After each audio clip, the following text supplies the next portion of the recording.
Bismillahirrahmanirrahim. Alhamdulillah wassalatu wassalamu ala rasulillah wa ala alihi wa sahbihi wa man wala.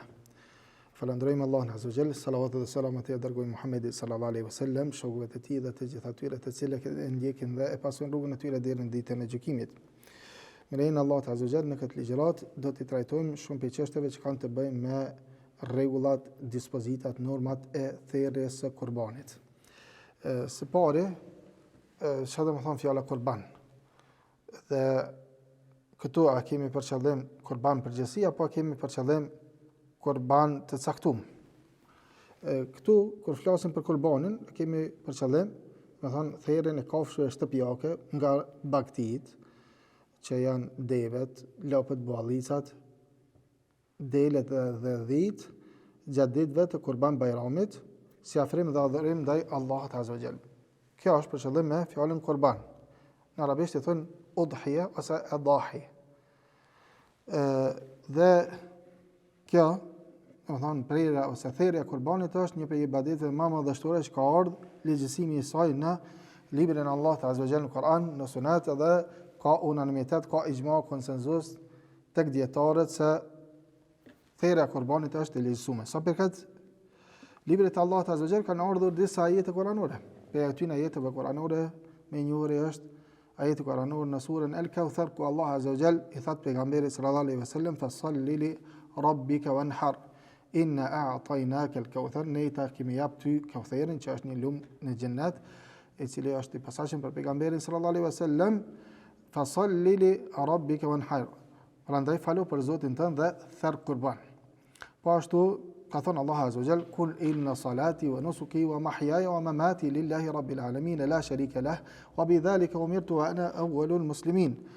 Thuaj, Allah azza wa jall i thot pejgamberit sallallahu alaihi wasallam, thuaj me të vërtet namazin, qurbani im, jeta ime dhe vdekja ime është jam vetëm për Allahun azza wa jall, Zotin e botëve, ai nuk ka ortak. Kështu jam urdhëruar dhe unë jam i pari muslimanëve.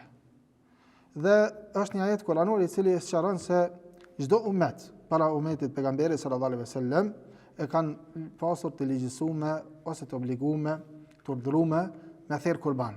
Thot Allah azza wa jalla në Kur'an, wa li kulli ummatin ja'alna mansakan liyadhkuru isma Allahi ala ma razaqahum min bahimati al-an'am. Thot dhe për çdo popull, për çdo ummet para ummetit të pejgamberit sallallahu alaihi wasallam, kemi caktuar një adhurim, një rit për thirrjen e qurbanëve, në mënyrë që ta përmendin emrin Allahut azza wa jall kur i thirrin ato bagti me të cilat Allah azza wa jall i ka furnizuar. Dhe pra kjo ajet kuranor dëshmon se thirrja e qurbanit ka qenë e lehtësuar dhe ka qenë praktik në çdo ummet. Ummetin e Isait alayhis salam, ummetin e Musait alayhis salam, edhe ummetet e pejgamberëve të mëhershëm. Dhe kjo është argument po ashtu se thirrja e qurbanit është adhurim në çdo kohë, pra çdo vend dhe në çdo bashki njerëzore. Sa përket sunetit pejgamberit sallallahu alaihi wasallam kanë ardhur hadithe të shumta, po ne do të citojmë vetëm dy hadithe të pejgamberit sallallahu alaihi wasallam. Për këtyne haditheve kanë transmetuar atë të cilën e kanë transmetuar Buhariu dhe Muslimi në sahihat e tyre nga Anas ibn Maliku, i cili ka thonë dhaha an-nabiy sallallahu alaihi wasallam bi kabshayn amlahayn dhabahahuma bi yadihi wa samma wa kabbar wa wada'a rijlahu ala safahihima. Thot pejgamberi sallallahu alaihi wasallam i thirr dy dash qurban me ngjyrë të bardhë me njolla të zeza, i thirr me dorën e tij, përmendi emrin e Allahut azza wa jall gjatë thirrjes, bëri takbir dhe vendosi këmbën mbi qafat e tyre. Edhe hadithi Abdullah ibn Umair radhiyallahu anhu, i cili thot se aqama an-nabiy sallallahu alaihi wasallam bil madinati 10 sinin yudahi. Këtë hadith e transmeton Ahmed edhe Tirmidhiu radhiyallahu anhu rahimahullah, ku të cilët e transmetojnë këtë hadith nga Abdullah ibn Umair, se i cili thot se pejgamberi sallallahu alaihi wasallam qëndroi në Medinë 10 vjet dhe çdo vit thirrte qurban. Për këtë arsye, pra thirrja e qurbanit në kohën e Kurban Bayramit ka qenë një prej praktikave të pejgamberit sallallahu alaihi wasallam dhe të sahabeve dhe të muslimanëve përgjithësi. Dhe thirrja e qurbanit është më e mirë se sa me dhon sadaka aq sa kushton ai qurban, në vlerën e qurbanit. Për shembull, Kurbani për shembull të zëmë se tash është 200 euro, ose 250, ose 300 euro. Atëherë a është më mirë me thirr kurban apo më ju jap nevojtarëve, fukarave këtë shumë, 200 euro, 300 euro, ose edhe më shumë se sa ky kurban kur vjen koha e Kurban Bayramit. Jo, më mirë është thirrja e kurbanit. Thirrja e kurbanit është më mirë se sa me dhon sadaka nevojtarëve. Me dhon sadaka nevojtarëve. Dhe edhe në qoftë se ajo vlera e sadakas mundet me qenë më e madhe. Për shembull, me dhon sadaka 500 euro, më mirë është me thirr kurban në vlerë të 200 euro kurban ose 250 euro, sesa me dhon sadaka ndoshta edhe 500 euro. Pse se është një ibadet i caktuar, i sunun, që Allah Azza wa Jalla ka përcaktuar, që është për qëllim me falendëruar Allahun Azza wa Jall për këto nimete që ka dhënë Allah Azza wa Jall robëve të tij, dhe këtu pra kemi thirrje dhe madhërim të Allahut Azza wa Jall. Prandaj është më e mirë.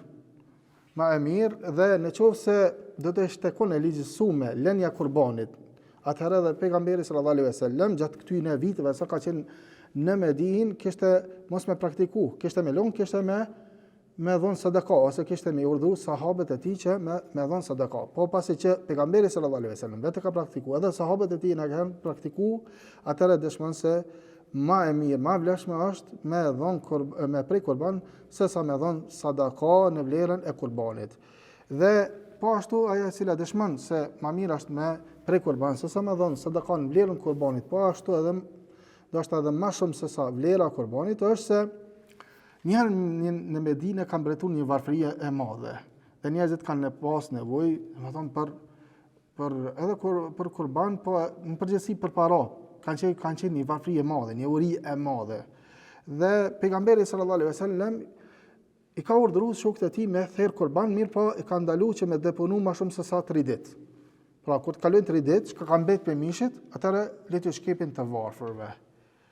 Dhe në vitin tjetër, sahabët e pejgamberit sallallahu alaihi wasallam kanë dashur me praktikuar të njëjtën, që pas 3 ditëve me i shpërndat tër ata që kanë mbetur prej mishit të kurbanit, kanë dashur me shpërndat të tjerëve. Mirë po pejgamberi sallallahu alaihi wasallam çka ka thonë kulu at'imu wadakhiru fa inna dhalika al'am kana fi an-nas jahdun fa aradtu an tu'inu fiha.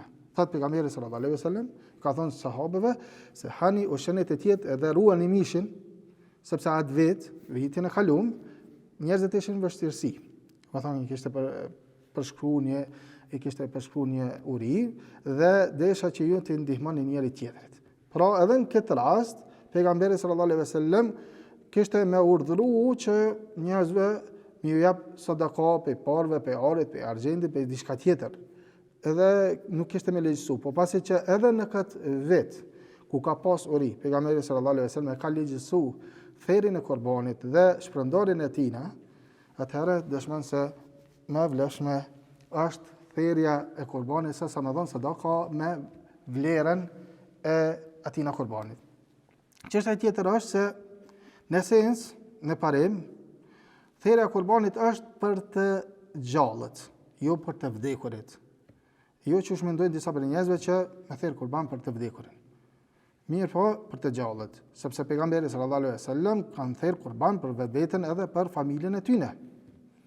Mirë po sa i përket thirrjes së kurban për të vdekurin, atëherë mund me dalë në 3 gjendje, në 3 forma që e merr ajo thirrja kurban për të vdekurin.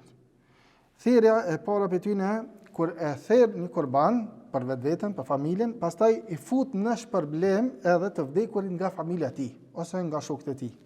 Për shembull, kur vjen koha tash e Kurban Bayramit, ai thirr kurban për vetveten edhe për anëtarët e familjes së vet, mirë po dëshiron që babën, nonën dhe anëtarët e tjerë të familjes me i fut në shpërblem, me thonë, o Zot, këtë kurban për thirrë për veten, për familjen time, po edhe për anëtarët e familjes, për akrabat e mi, për shokët e mi. Atëherë, kjo është e vlefshme, është e legjësuar dhe bën dhe dëshmon për këtë vepra pejgamberi sallallahu alaihi wasallam, se kur ka thirr kurban, në njërin prej atyre që ka thirr pejgamberi sallallahu alaihi wasallam, ka thënë Allahumma hadha an Muhammad wa an ali Muhammad wa an ummati Muhammad. O Zot, në një transmetim Allahumma taqabbal min Muhammadin o min ali Muhammed, o min ummeti Muhammed. O Zot, pranoje prej Muhammedit, prej familjes së Muhammedit dhe prej ummetit të Muhammedit sallallahu alaihi wasallam. Kjo është një prej argumenteve që dëshmon se njeriu mundet me përfshi në qurbanin e tij dika tjetër prej anëtarëve të familjes së tij të cilët kanë vdekur. Ndërsa gjendja e dytë është, ose lloji i dytë e prerjes së qurbanit për të vdekurin, kur dikush e pren qurban të veçantë për të vdekurin. Nuk është për qëllim këtu prerja e qurbanit për të vdekurin duke dedikuar këtë adhurim atij, se kjo është shirk i madh. Domethënë kur dikush në shenjë madhërimi ndaj të vdekurit, e therr qurbanin për të vdekurit, për ma afruta ai vdekurit, pastaj ai vdekur me ndërmjetësu tek Allahu azza wajal, atëherë konsiderohet kjo shirk i madh. Mirë, po këtu është për qëllim që dikujt i ka vdekur baba, nona, ose ndonjë i afërm, vllau, motra, kështu me radhë, anëtar i familjes së tij, dhe pastaj dëshiron që me therr një qurban dhe shpërblimin e therrjes së qurbanit m'ia dediku babës, nonës ose dikujt prej të vdekurve. A është e lejuar? Ka mos pajtime ndërmjet dietarëve. Disa prej dietarëve e lejojnë dhe thonë se nuk ka ndonjë argument i caktuar, mirë po bëhet qiyas, bëhet analogji me sadakan. Pejgamberi sallallahu alaihi wasallam ka legjisuar me dhënë sadakat për të vdekurit. Edhe këtu qurbani është një lloj sadakaje, prandaj është i legjisuar, është e lejuar. Disa prej dietarëve kanë thonë jo, nuk është e lejuar për arsye se nuk ka ndonjë argument. Po më saktë është që është e lejuar që dikush me thënë ndonjë qurban për ndonjë anëtar të tij të vdekur dhe me adhuru shpërblimin e atij qurbani, therrjes atij qurbani atij të vdekurit.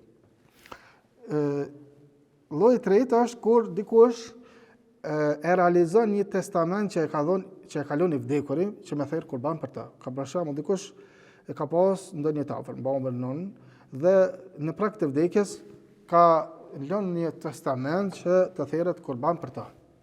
Që dikush prej të gjallëve të therr qurbanin për ta. Ka lënë testament. Atëherë i gjalli duhet me realizu këtë testament për të vdekurin. Duhet me realizu dhe duhet me therr qurban për të vdekurin, nga se kjo bën pjesë në testamentin që ka urdhëruar i vdekuri. Prandaj themi se edhe këtu prehet qurban për të vdekurin, nga se ai ka lënë testament të gjallit që me therr qurban për ta. Çështja tjetër, kur është koha e prerjes së qurbanit? Qurbani është adhurim ndaj Allahut azza wa jall, është afrim tek Allahu azza wa jall. Edhe sikurse adhurimet e tjera, sikurse namazi, edhe qurbani, edhe therrja e qurbanit e ka kohën e vet. Nuk lejohet me therr para kohës dhe nuk lejohet me therr pas kohës tina, vetëm nëse ekziston ndonjë arsye e justifikueshme me therr pas kohës. Ndërsa para kohës nuk bën. Cila është koha e therrjes së qurbanit? Ka ardhur në hadithet pejgamberit sallallahu alaihi wasallam se pejgamberi sallallahu alaihi wasallam ka thënë: "Men dhabaha qabla as-salati fa inma huwa lahmun qaddamahu li ahlihi wa laysa min an-nusuki fi shay." Kush therr para namazit? Kush e therr qurbanin e tij para namazit? Para cilit namaz? Para namazit të Kurban Bayramit. Kush e therr qurbanin para namazit të Kurban Bayramit, atëherë ka thënë ajo është vetëm meshja ka dhënë familjes tina dhe nuk llogaritet as pak si qurban. Pra, koha e therrjes së qurbanit është pas namazit të Kurban Bayramit, për ata të cilët e falin namazin. Ndërsa ata të cilët janë në vende që nuk ka tek ata, në një vend për shembull në perëndim, se kanë afër xhamin, ose për shembull dikon tjetër e kanë larg xhamin, atëherë kur është koha? Ata tek ata nuk falet për shembull Kurban Bayrami, atëherë koha fillon atëherë kur afërsisht është e barabartë me kohën e përfundimit të namazit të Kurban Bayramit tek të tjerët, në qytetin e vet ose në vendin e vet. Pra nëse tek ai, për shembull, koha e faljes së namazit të Kurban Bayramit është në orën 6, për shembull, në orën 6 atëherë dhe përfundon namazi i Kurban Bayramit në orën 6 dhe edhe hutbet, atëherë koha prerjes së qurbanit është kur përfundon namazi i Kurban Bayramit. Pra, nuk lejohet prerja ose therrja e qurbanit në gjatë festës së Kurban Bayramit para namazit të Kurban Bayramit. Bile në një hadith ka thonë tjetër, në një hadith tjetër pejgamberi sallallahu alaihi wasallam ka thonë men dhabaha qabla an yusalliya falyu'id makanahu ukhra. Ai cili therr para se me u fal namazin, atëherë le ta therr një kafshë tjetër në vend të saj. Domethënë nuk llogaritet kjo, duhet me therr një kafshë tjetër. Nëse ka pasur obligim me e therr ose ka dashur me e therr, atëherë duhet me therr një kafshë tjetër nëse ka therr para namazit. Kur përfundon koha e therrjes së qurbanit, ka mos pajtime ndërmjet dietarëve, mirë po, mendimi më i saktë është se koha e therrjes së qurbanit përfundon me perëndimin e diellit të ditëve së fundit të Dhul-Hijjes ose të ditës së fundit të ditëve të Tashrikut. Cilat janë ditët e Tashrikut? Janë dita 11, 12 dhe 13. Ose janë ato ditët që haxhilerët që ndojnë në Mina, mundën me qëndru, e kanë të lejuar me qëndru në Mina. Është dita 11, 12 edhe e 13. Domethënë mundën që edhe ditën e 13 me qëndru në Mina. Dhe kjo konsiderohet domethënë dita e 13 e Dhul-Hijjes. Dita e 13 e Dhul-Hijjes ose dita e 3 e Tashrikut, pra therrja e qurbanit lejohet në 4 ditë. Ditën e Kurban Bayramit që është dita e 10 e Dhul-Hijjes, ditën e 2 të Kurban Bayramit dhe respektivisht e 11 e Dhul-Hijjes, ditën e 3 të Kurban Bayramit ose respektivisht dita e 12 e Dhul-Hijjes dhe ditën e 13 të Dhul-Hijjes, respektivisht dita e 4 e Kurban Bayramit, mirë po vetëm deri në përfundim të diellit. Domethënë deri kur përfundon dielli, me kaq domethënë mbaron koha e therrjes së qurbanit. Argument për këtë është fjalë Allahut azza wa jall, yashhadu manafi'a lahum wa yadhkuru isma Allahi fi ayamin ma'lumatin ala ma razaqahum min bahimati al-an'am. Që të dëshmojnë dobitë e tyre dhe të përmendin emrin e Allahut azza wa jall në ditët e caktuara. Në ditët e caktuara Abdullah ibn Abbas ka thonë ditët e caktuara dita Kurban Bayramit dhe 3 ditët pas saj. Është një hadith që disa predietorë kanë bërë daif, i cili e qartëson sakt, mirë po është hadith daif sepse ka shkputje në senedin e tij. Në këtë hadith qëndron se kullu ayami tashrik dhabh. Të gjitha ditët e Tashrikut konsiderohen ditë të therrjes së qurbanit. Mirë po më qartë se kjo është hadithin Sahih Muslim që tregon se ka thënë pejgamberi sallallahu alaihi wasallam ayamu tashrik ayamu aklin wa shurbin wa dhikri lillahi azza wa jall. Ditët e Tashrikut, që thamë dita 11, 12 dhe 13 e Dhul-Hijjes, këto ditë janë ditët të hajës, të pijes dhe të përmendjes së Allahut azza wa jall. Të përmendjes së Allahut azza wa jall, sidomos për ata haxhilet që gjenden atje. Pastaj thirrja e qurbanit është më mirë me u bë gjatë ditës, mirë po edhe lejohet gjatë natës, sepse kur përmendet ditët, aty hinë edhe netët. Dhe nuk është makruh që me therr qurbanin gjatë natës. Mirë, po më mirë është gjatë ditës, sepse nuk ka ndonjë argument që dëshmon se është makruh, është e papëlqyeshme me therr qurbanin gjatë natës. Është një hadith dhaif, po është një hadith shumë i dobët që është transmetuar se pejgamberi sallallahu alaihi wasallam ka ndaluar therrjen e qurbanit gjatë natës, mirë po hadith shumë i dobët. Çfarë kafshësh lejohen për qurban? Lloji kafshësh që lejohet për qurban janë vetëm baktit. Vetëm baktit. Baktit këtu është për qëllim në arabisht e thon behimetul an'am. Li kulli ummatin ja'alna mansakan liyadhkuru isma Allahi ala ma razaqahum min behimetil an'am. Thot Allah azza wa jall, që përmend më jetë kuranor më herët, çdo ummeti të mëhershëm i kemi bërë një ritual për therrjen e qurbanit, për me përmend Allahun azza wa jall kur të therrin atë për ata që ka furnizuar Allah azza wa jall prej behimetul an'am, prej baktive. Pra therrja e qurbanit është vetëm prej llojit të baktive.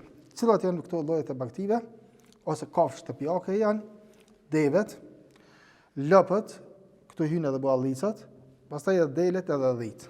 Këto janë kafshë shtëpiake, behimetul an'am. Nuk lejohet therrja e pulës, ose e rosës, ose patës, ose quranit, që thonë, domethënë nuk lejohen këto si kurban për ditën e Kurban Bayramit. Pra duhet vetëm nga radhat e deveve, në ato vende ku ka deve, pastaj lopët, ballicat, delet dhe dhit. Cila është më e mirë? A është më e vlefshme therrja e deles apo e lopës apo e devës? Në disa prej kësaj që do ta përmendim ka mos pajtime, mirë po dietarët kanë thënë kështu është renditja. Domethënë kurbani më i mirë është devja. Për arsye se është kafshë më e madhe.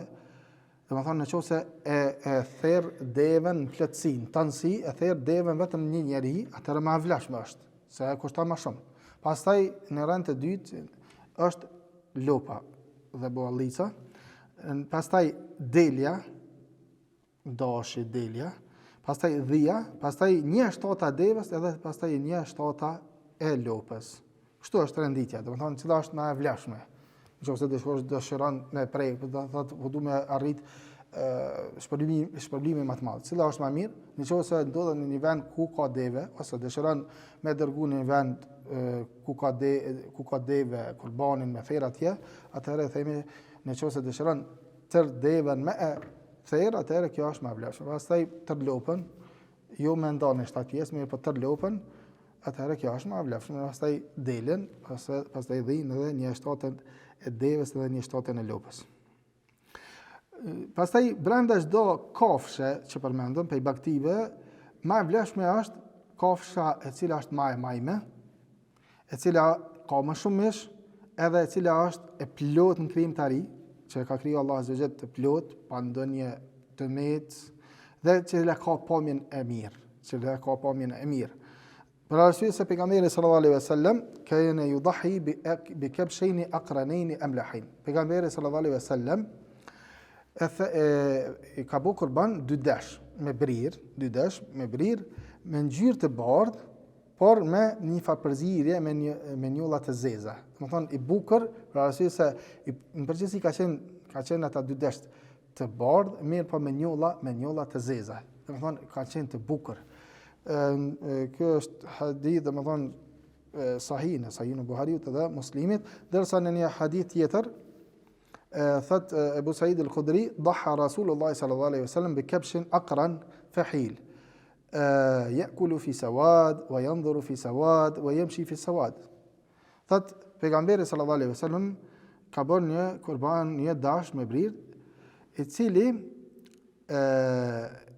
yanzuru fi sawad.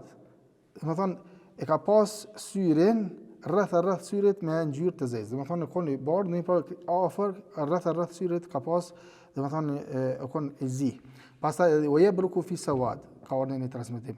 Domethënë ato këmbët e tij ka pas aty njolla të zeza, domethënë ka qenë me të zeza, që ka qenë domethënë i bukur.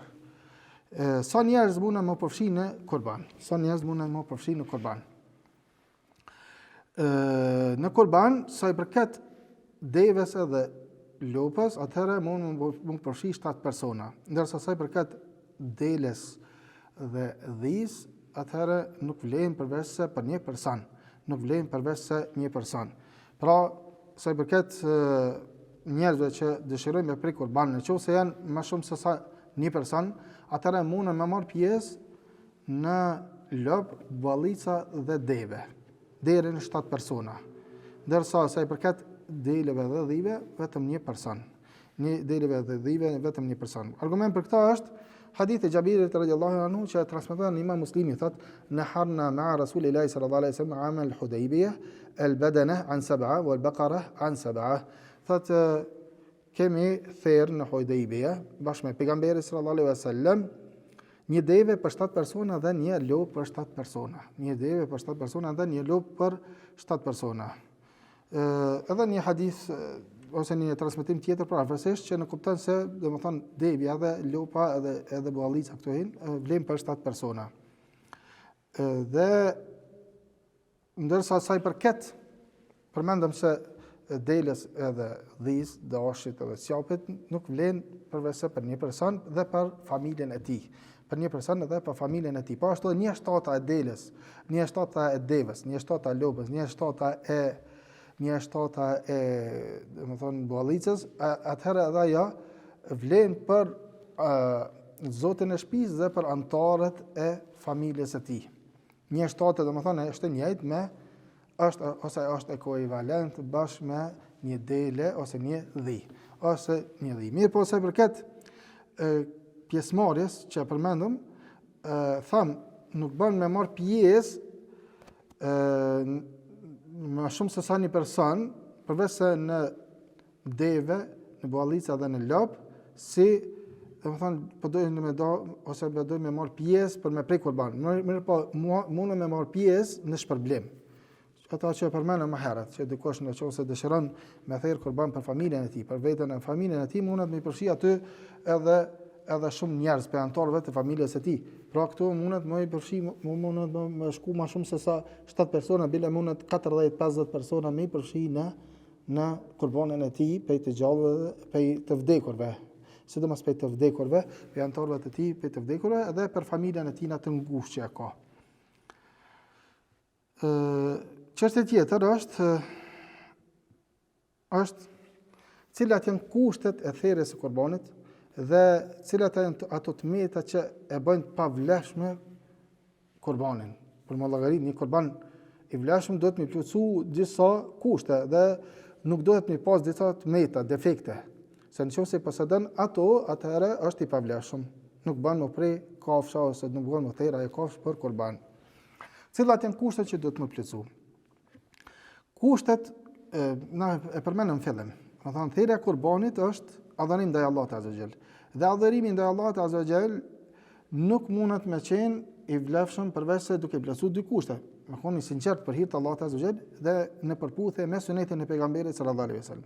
E kur themi në përputhje me sunetin e pejgamberit alaihi wasallam, atëherë duhet me hulumtu në për hadithet e pejgamberit sallallahu alaihi wasallam me këshir cili është i vlefshëm, cili është i pavlefshëm. Sepse në disa hadithe e pejgamberit sallallahu alaihi wasallam ka treguar se një lloj kurbanit është i pavlefshëm. Nuk lejohet me u therr ai kafsh për kurban. Kushtet e therrjes së kurbanit ose të vlefshmërisë së kurbanit janë 4. E para ose mund të them kështu, kushtet e therrjes së kurbanit janë disa lloje. Disa janë që lidhen me kohën e qartësuar. Domethënë që lidhen me kohën se e ka kohën e caktuar. Koha e caktuar, domethënë para namazit të Bajramit nuk bën më therr kurbani, pastaj edhe pas perëndimit të diellit të ditës së 13 të Dhulhijhes ose të ditës së 3 të Shrikut nuk bën, për arsye se kjo është koha e fundit domethënë e therrjes së kurbanit. Po ashtu nuk bën me marr pjesë më shumë se sa 7 persona në deve dhe në lop dhe më shumë se sa një person në dele dhe në dhi. Këta është qartësuar edhe më herët. Mirë po janë edhe disa kushte që do të më plotësu sa i përket kafshës që therret. E para kushti i parë është që kafsha që therret për kurban, të jetë në pronësi të plotë të personit që therr kurban. Mos të jetë e vjedhur, mos të jetë e uzurpuar, mos lidhet me të ndonjë hak i tjetër kujt. Të jetë në pronësi të personit, ka ble ai person. Edhe pastaj e ka urdhëruar dikon me therr ose ka therr vet. Domethënë e ka ble atë kafsh ose ajo kafsh gjendet tek ai, është në pronësi të tij. Nëse është kafsha e vjedhur ose kafsha e uzurpuar ose është e marrë me padrejti ose me mashtrim, atëherë nuk lejohet kurbani, për arsye se therrja e kurbanit është adhurim. Dhe marrja e pasurisë së tjetrit pa të drejtë është gjuna, atëherë nuk lejohet afrimi tek Allahu Azza wa Jall me gjuna. Kushti i dytë që kafshja të jetë nga llojet që janë përcaktuar nga feja, të jetë prej baktive, që përmendëm më herët. Do thonë baktit, devet, lopët, bollicat, delet dhe dhit. Nuk lejohet nga kafshë të tjera. Nuk bën me therr kurban që përmendëm më herët shpezët, edhe pse ato janë shpezë shtëpiake, ose me disa prej kafshëve, për shembull kaprullin ose me diçka që lejohet me hungër mishi, për arsye se ato nuk konsiderohen bakti. Pra, të jenë kafsha e përcaktuar nga feja, do të thonë që është që lejohet për therrën kurban. për gjatë kohës, domethënë së Kurban Bayramit. Edhe kushti i tretë është me arrit moshën e caktuar. Domethënë moshën e caktuar. Nëse është nën këtë moshë nuk lejohet. E cila është mosha e caktuar? Sipas haditheve të pejgamberit sallallahu alaihi wasallam, një prej tyre la tadhbahu illa musinna illa an tahsura aleikum fatadhbahu jad'atan min ad-dan, ka thënë pejgamberi sallallahu alaihi wasallam në një hadith, mos thani për kurban përveç se kafshëve të rritura, musinna. Çdo kafshë që quhet musinna e ka një moshë caktuar varësisht prej llojit të kafshës. Përveç se nëse e keni vështirë, atëherë mundi me thërë një qenç të ri. Gjadha është qenç i cili e ka arrit moshën, domethënë 6 muajshe e përpjet. Kjo thirret gjadha. Ndërsa musinna varësisht prej kafshës. Musinna, kjo domethënë si e deveve është musinna e deveve është 5 vite. Domethënë devja duhet me plotësu moshën 5 vite përpjet. Nuk lejohet që devja të jetë më e re se 5 vite. Se përket lopës edhe bollicave 2 vite. Nuk lejohet që të jetë më e re. Se përket dhive nuk lejohet që të jetë më e re se një vjeçare, ndërsa sa përket deleve atëre lejohet 6 muajshe e përpjet. 6 muajshe e përpjet. Domethënë kushti i tretë është që me arrit moshën e caktuar. Dhe kushti i katërt që mos të ketë të meta që e bëjnë të pavlefshme therrën e sajna për kurban ose llogaritën e sajna për kurban.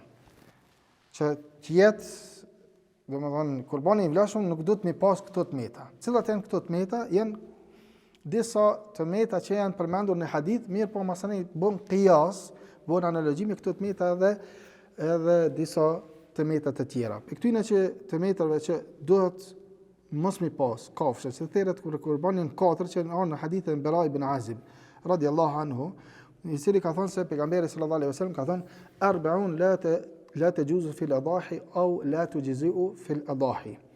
4 kafshë nuk lejohen për kurban ose nuk vlejnë si kurban. 4 kafshë nuk lejohen për kurban ose nuk vlejnë për kurban. E para për tyre është al-awra'u al-bayyinu 'awaruha. E verbera me një sy, e cila e ka qarta që dallohet verbëria e saj, syni i saj i verbër. Domethënë e verbera awra është e verbera me një sy. Që është e dallueshme ajo, domethënë ajo verbëria e saj në me një sy, që syni për shembull të ketë dal jashtë ose të ketë hyrë mbrana, domethënë edhe dihet qartë, shihet qartë që është e verbër me një sy. Këto dietar pastaj e kanë bë qiyas, e kanë bë analogji edhe kafshën e cila është e verbër me 2 sy. Se kur nuk lejohet me therr kurban ajo me një sy, atëherë ajo me 2 sy është më parsorë mos me therr kurban.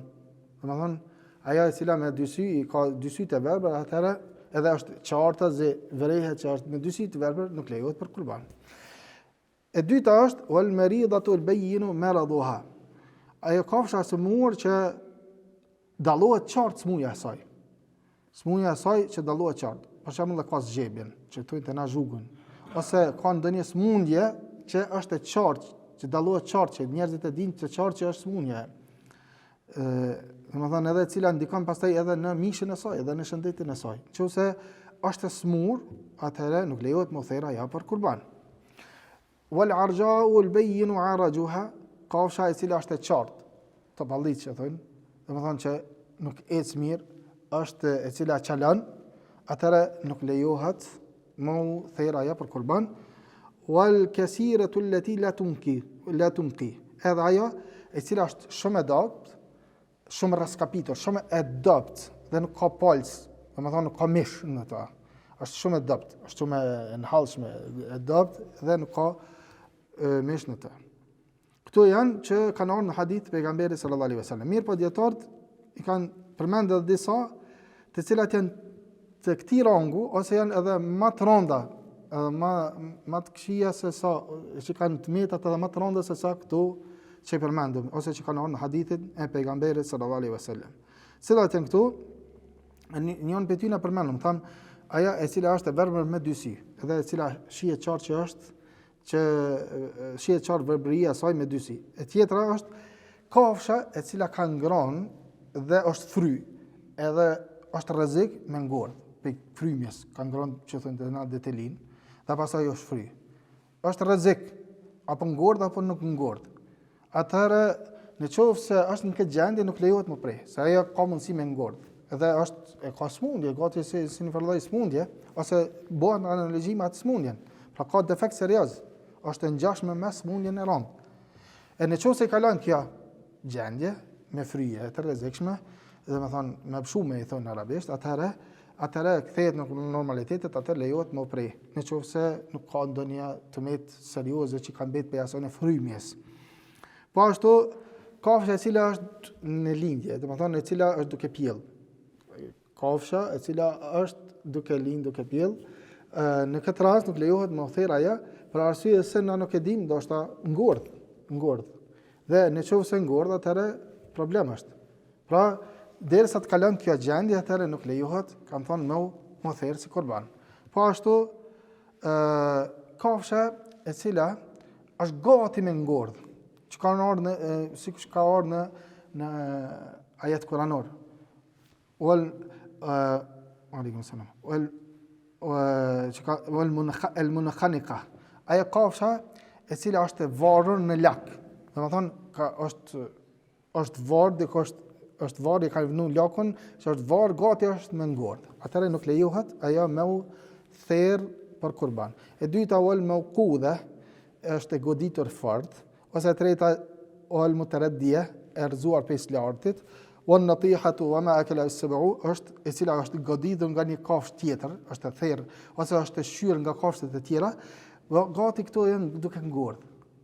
Domethënë nuk lejon këto që të therrën për kurban. Pastaj e pesta është ajo e cila nuk ka mundësinë me ecë. Ajo e cila është, si më thonë, e paralizuar, nuk ka mundësi me ecë. Në hadith pejgamberit alayhis salam ka ardhur aty që është e qalë. Domethënë ajo nuk mundet me shku me tufën për me ngran, me kullot. Nuk mundet me shku me tufën për me kullot. Mirë, po këtu ajo e cila qëndron vetëm në shtall, edhe nuk mundet me ecë, atëherë kjo është më parësore. Përveç asaj e cila nuk mundet me ecë për shkak të që është shumë e majme, nuk mundet me ecë, atëherë kanë thonë që i lejohet. Edhe ajo kafshë që cila ka të gjymt ose ka të prerë, ose e ki mungon asaj në një gjymtyr. Për shembull, ka të kputën dorën ose këmbën, atëherë edhe kjo kafshë nuk lejohet që të therret për kurban. Dhe në fund, cilat janë disa prej tëmetave të cilat janë mekruh. Çfarë do të thonë mekruh? Do të thonë janë të papëlqyeshme, ato në qoftë se gjendet ajo kafshë ajo më therr për kurban. Mirë, po nuk janë që e bojnë të pavlefshme therrjen e asaj në kafshë. Për këtyne kanë thonë el-adba. Ka në një hadith të Aliut radhiyallahu anhu këto që ka thonë pejgamberi sallallahu alaihi wasallam na ka urdhëruar an nasrish fil ain, do të thonë pejgamberi sallallahu alaihi wasallam na ka urdhëruar me shiku mirë synin dhe veshin ose synin në këtë hadith pejgamberit alayhis salam. Mirë, po ky hadith disa prej dietarëve kanë konsideruar jo të saktë. E dyta kanë thonë ato që kanë ardhur që janë të ndaluara ose që janë e bojnë therrjen e kafshës për kurban të pavlefshme janë domethënë vetëm hadithin Bara bin Azib. Ndërsa sa përket këtij hadithit të Aliut që përmend, kanë thonë janë mekruh, nuk janë të pavlefshme, domethënë nuk janë që e bojnë të pavlefshme. Pe përmendi si shpejt dhe për me përfundu, e para kanë thonë el-adba, kafsha me brir ose vesh të dëmtuar. Domethënë e që ka bririn e thym ose të prerë përjasërisht, ose veshin e dëmtuar rand. Atëherë është mekruh me therr këtë kafshë.